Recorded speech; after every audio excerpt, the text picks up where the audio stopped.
Hola chicos, ¿cómo están? Bueno, espero en el Señor que cada uno pueda encontrarse bien y bueno, nos reunimos nuevamente a lo que nos convoca, a poder examinar desde la perspectiva del Evangelio de Marcos, qué es lo que Dios tiene para decirnos el día de hoy. Y la historia se encuentra en Marcos 8, el capítulo 31, del versículo 31 al versículo 38. Y esta es la continuación del relato que habíamos dejado visto la vez pasada, cuando Pedro asombrosamente reconoció que Jesús era el Mesías. Vamos a ver, antes de partir, ¿qué es lo que vemos aquí? La verdad es que no es posible. La imagen no se ve tan bien, ¿cierto? Podría ser cualquier cosa. Veo amarillo, veo algo naranja, veo un fondo blanco, pero no tengo idea qué es lo que será. La verdad es que con el enfoque que tiene la imagen, no es posible distinguir bien qué cosas la componen. Para poder ver bien las cosas necesitamos enfocarlas con claridad. ¿Sabían que sus ojos son capaces de adaptarse para poder enfocar cosas que están lejos o cerca? Y cuando uno empieza a tener más edad o tiene algún problema a los ojos, a veces no es capaz de hacer esta adaptación sola. Y por eso la gente utiliza lentes, para poder enfocar de mejor manera. Porque para una persona sin lentes ver es como mirar esta imagen. Sin embargo, con la debida corrección, una persona con un lente es capaz de ver perfectamente. Ahora, nosotros no solo vemos con los ojos, sino también vemos con la mente. Nosotros entendemos el mundo que nos rodea y a partir de eso nos armamos imágenes de lo que tenemos al frente. Sin embargo, no siempre vemos o entendemos con tanta claridad. Y la historia que vamos a ver hoy trata justamente de esa situación, de la vista, pero no la vista literal de los ojos, sino la vista del entendimiento. ¿Ok? Hay un cambio en la historia. Y en la primera mitad del Evangelio, Marcos nos va contando cómo Jesús va haciendo cosas, cómo Jesús recorre, cómo Jesús sana, cómo Jesús se mueve de aquí para allá y de allá para acá, enseñando y sanando y compartiendo con las personas. Pero a partir de ahora, la historia va a tener un cambio de foco. Y el foco se va a centrar en la persona de Jesús. En la primera mitad del Evangelio, Marcos nos muestra lo que Jesús hace. Pero a partir de este momento, Marcos se va a concentrar mejor en mostrarnos quién es realmente Jesús. Nosotros terminamos en Marcos 30, Marcos 8:29, cuando Jesús preguntó, ¿y ustedes quién dicen que soy? Y Pedro contesta, tú eres el Mesías. Y, y Pedro aquí le dan el clavo. Pedro responde efectivamente la pregunta, pero ¿qué es lo que realmente significa esta, esta cualidad? ¿Qué significa realmente ser el Mesías? Otra cosa interesante que ocurre es que ahora hay un nuevo destino.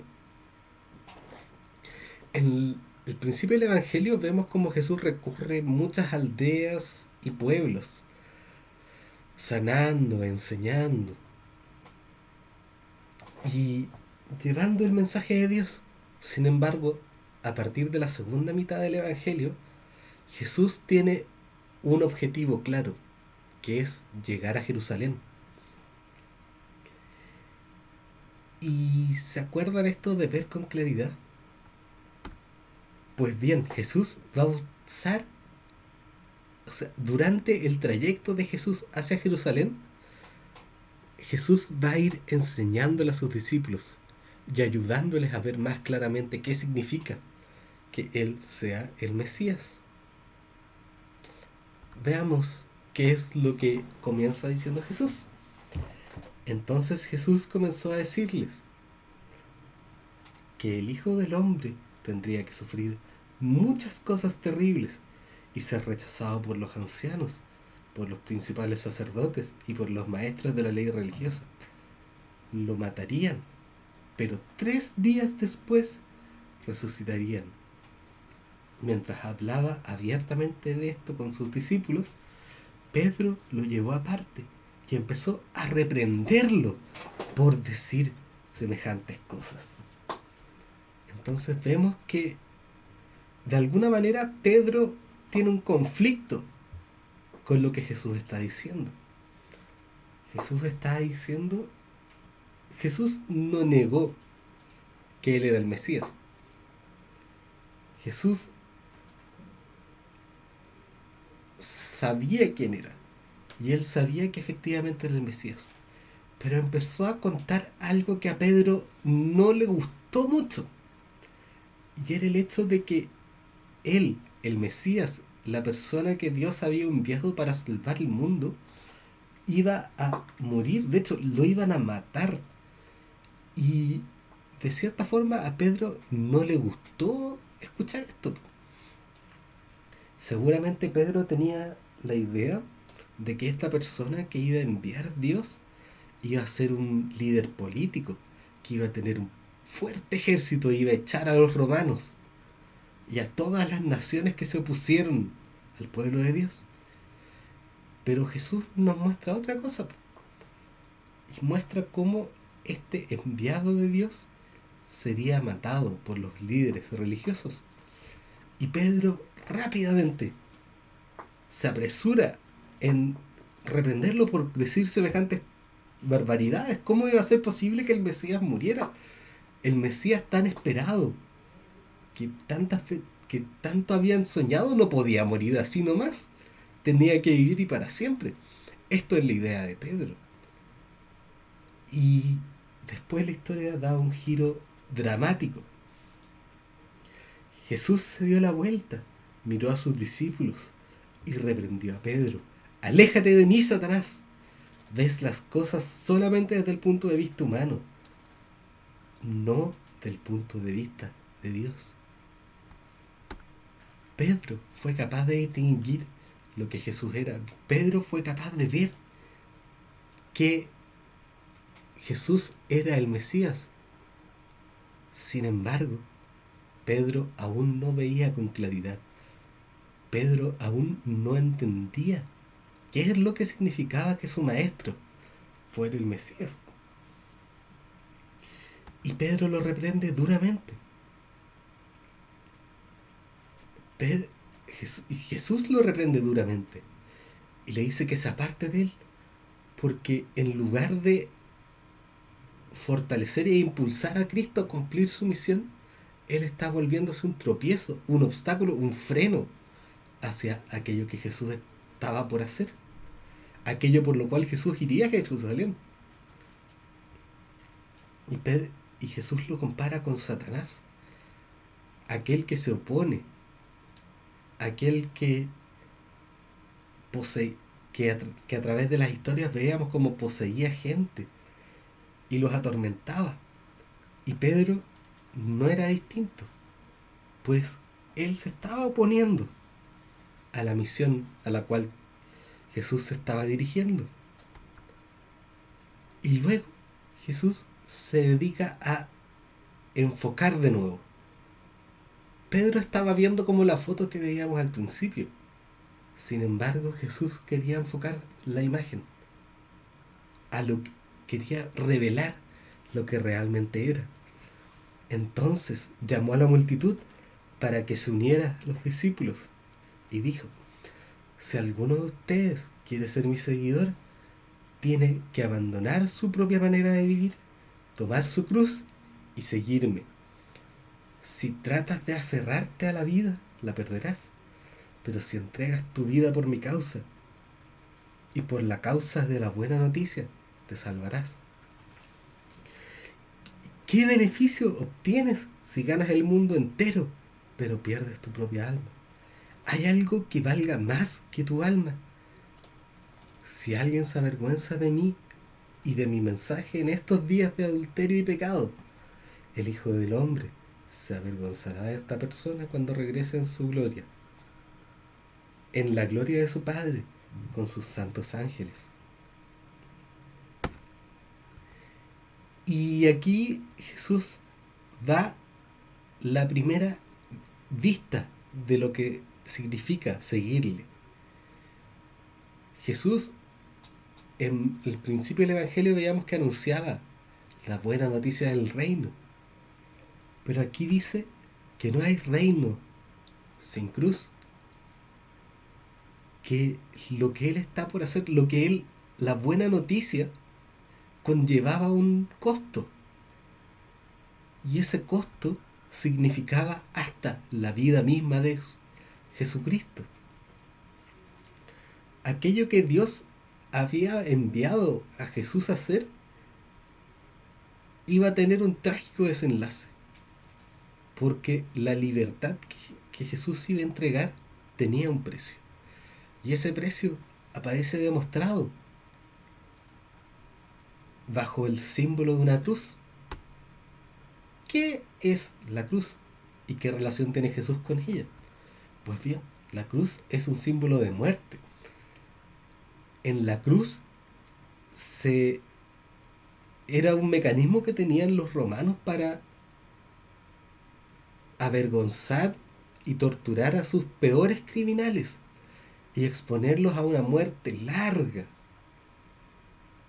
La cruz era el lugar donde tú no querías ir, donde tú definitivamente no eres la forma como tú querías para morir. Sin embargo, Jesús nos dice que cualquiera que quería seguirle tenía que tomar su cruz. Fuertes palabras que que Jesús entrega. Todo aquello que Jesús estaba por realizar estaba íntimamente ligado con este símbolo de muerte. Y todo aquel que quería seguirle tenía que ser consciente de esa realidad. Tenía que incluso tomar la propia cruz para poder seguirle.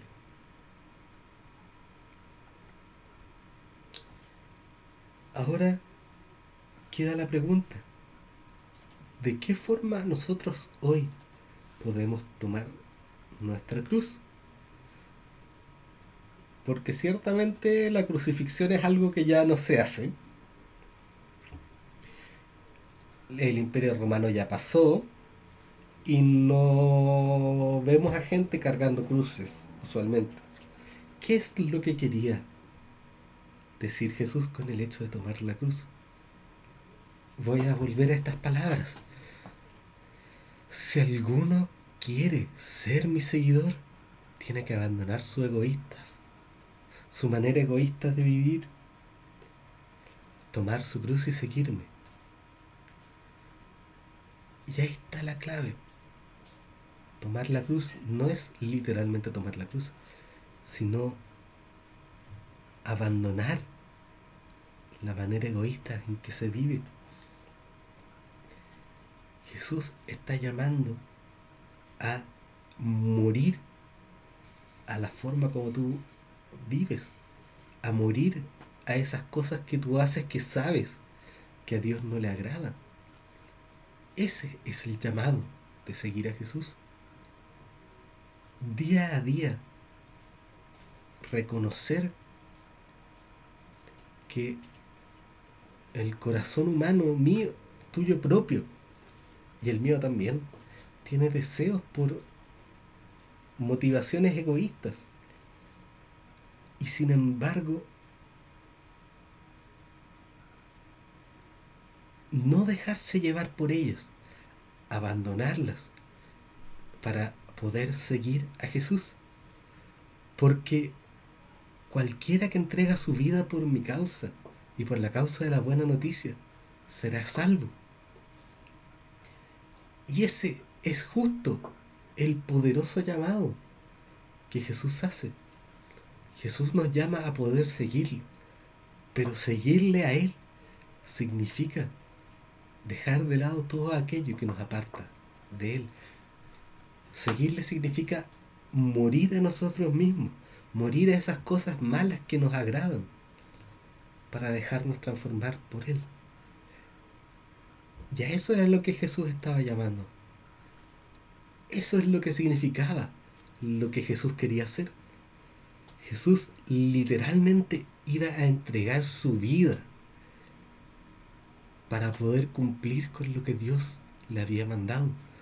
Y de la misma manera quiere que nosotros muramos a nuestros deseos egoístas para poder cumplir lo que Él espera de nosotros. Y queda entonces la pregunta: ¿estamos nosotros hoy dispuestos a tomar esa cruz? ¿Estamos nosotros hoy dispuestos a abandonar aquellas cosas que sabemos que están mal? Y es el desafío al cual nos enfrenta este texto. Porque el que quiere salvar su vida aferrándose a aquellas cosas, la terminará perdiendo. Pero quien entrega su vida a la buena noticia, a este mensaje de esperanza del Evangelio, encontrará la vida eterna que Jesús entrega.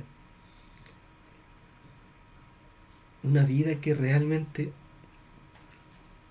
no tiene comparación, y que algún día quienes aceptaron y creen en el Señor Jesús como su Salvador podrán compartir.